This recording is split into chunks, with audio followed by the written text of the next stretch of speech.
They finally had, Wiggins was back, Chris Paul, Steph, they finally had a full team. I happen to miss it because I was at the Lakers game, what we'll just call the debacle at Crypto. At Crypto. Goodness gracious. So they had a full team. Here we go. Everybody's back.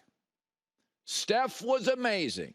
Milwaukee hung for a while. Warriors blow them out late with a gigantic fourth quarter. You know, we pay so much attention, and probably should, to LeBron's greatness, age, and longevity. We forget Steph's 36 very soon. Is he the anti-LeBron in many forms? Built a dynasty with his first team. Super loyal to friends and relationships. Finesse over power. Shooting over driving. Leaves oxygen in the room for others. Doesn't have to always be the number one guy. Just think about what he has dealt with this season, Steph Curry. Draymond Green, long suspension. The death of an assistant coach. Andrew Wiggins, another personal leave. The drama of Klay Thompson going to the bench. Chris Paul arrives, Hall of Fame guard, and then misses a big chunk of the season. Bob Myers leaves as a beloved general manager. He's also trying to connect two generations. Two of their best young players, 21 years old, and then you got Draymond, Chris Paul, him, and here's Steph, 27 a game, cool as ever, shooting 41% on threes. Drama has surrounded him forever, even when he first got there. Do you keep Steph? Monte Ellis? He creates the Splash Brothers. The KD comes, KD leaves. The Draymond stuff. The changing of the guard, Mark Jackson to Steve Kerr. None of it phases him. He's never frazzled and remains the absolute rock, foundational piece, the steady soul of this great franchise. Forget his superior game. The difference between him and other great guards, James Harden and Kyrie Irving, is a mile wide in terms of leadership, a get-it quality, self-awareness, intangibles. He's a remarkable player. You don't get any of this ridiculous, I am the man, put some respect on it nonsense.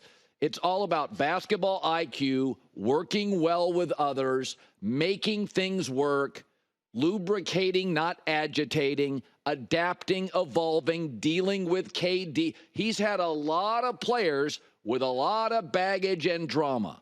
Just look at this year, what he's dealt with. And here are the Warriors again. He's also never demanding on coaches.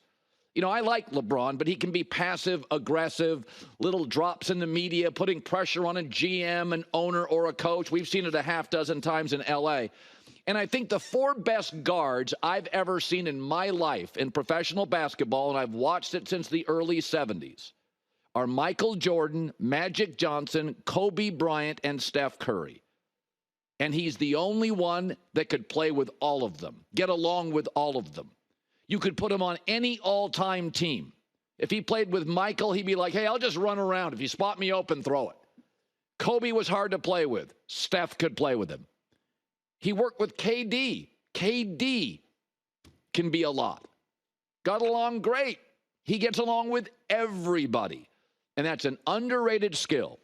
I love LeBron. Think he's the all-time best at doing great things across the board. But there are some things about Steph I strongly prefer. And last night, another classic performance. The band is finally all back together. They add Chris Paul. It's a new GM, the death of an assistant. Klay comes off the bench. Young kids everywhere. And they're blowing out Milwaukee. Great win, Warriors. Finally, the entire unit is back. And I'll make my call. Warriors end up in the Western Conference Finals against Denver. I'm calling it out right now. Celtics Nuggets make the finals. Warriors get to the Western Conference Final. See how Steve Kerr said, we got some combinations now that are working. The season's going down. Everybody's healthy. Everybody's coming back, like what I see. So when Russell Wilson was in Seattle and he was crushing it, I was a huge Russell Wilson fan. And people would always say, oh, you're a Seattle homer. You're from there. You're a Russell homer because he comes on the show. And I was like, no, I think he's a really unique player. He got a lot of guys drafted. I mean, he was on a route to the Hall of Fame.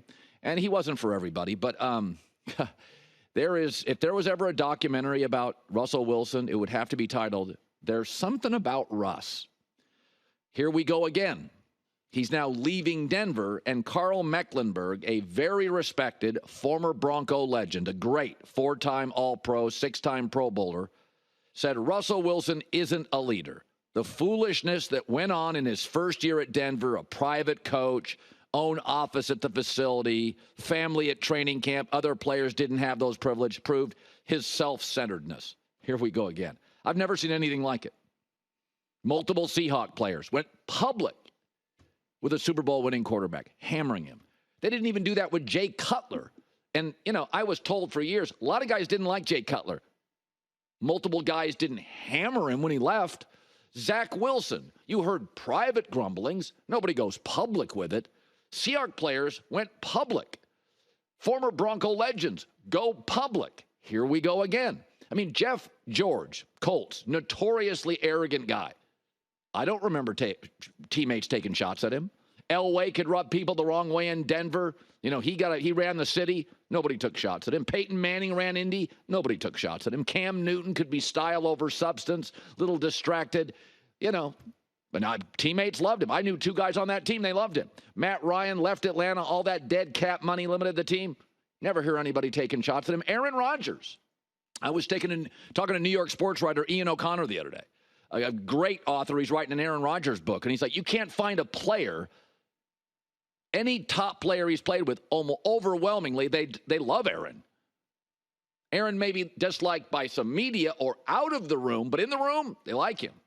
And here's Russell Wilson, again, getting tagged by a legend of a franchise. Seahawks, Pete Carroll was done. Sean Payton publicly bashed him, then leaked stuff to another reporter to criticize him. Is it his overt religious conviction? I don't think so, because Kirk Cousins has that, and everybody loves Kirk Cousins. And Russell's better than Kirk Cousins in his prime. I don't know what it is. In Seattle and now Denver. Start the documentary. There's something about Russ. The gloves come off. People just don't do that to bad players. McCole Hardman got crap because he called out an organization. He didn't call out really players. And people were like, whoa, McCole Hardman, who is he to say? He got a star player. And people taking shots at him. I don't know what it is. My guess is, and I've heard this before, that instead of building relationships, he's more interested in sponsorships. He's more interested in the perception of how he's viewed than building relationships in a room. That's what I've heard before, more than once. But it is weird. It just doesn't happen. Star players, 2 Super Bowl guys. We've had egos at quarterback, distracted quarterbacks, arrogant quarterbacks. Nobody gets criticized the minute they leave town more than Russ. It's odd. By the way, Dave Canales was his quarterback coach. He was asked, this week about Carolina, which basically has an offense that doesn't function. And he basically came out and said, no, this isn't the spot for Russ. And that's a guy that has the worst offense, and he's a new coach and wants to, you would think, have a quarterback that's functional. And he's like, nah, it doesn't work here in Carolina with Russ. Wasn't critical of him necessarily, but he kind of knows Russ better than anybody, and he wasn't interested. And that's the worst offense by a mile. Well, New York Giants without Saquon Barkley. It's one of the worst offenses in the league. Not interested in Russ. It just, whatever it is, it is. Like, this is very rare in sports. J-Mac, those Warriors, you have to acknowledge the shot-making. Milwaukee folded late.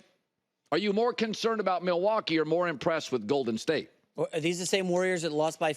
Hi, everybody. It's me, Uncle Colin. Subscribe here to get the latest from the herd, including exclusive behind-the-scenes videos and more, wherever you may be, however you may be watching. Thanks again for making us part of your day.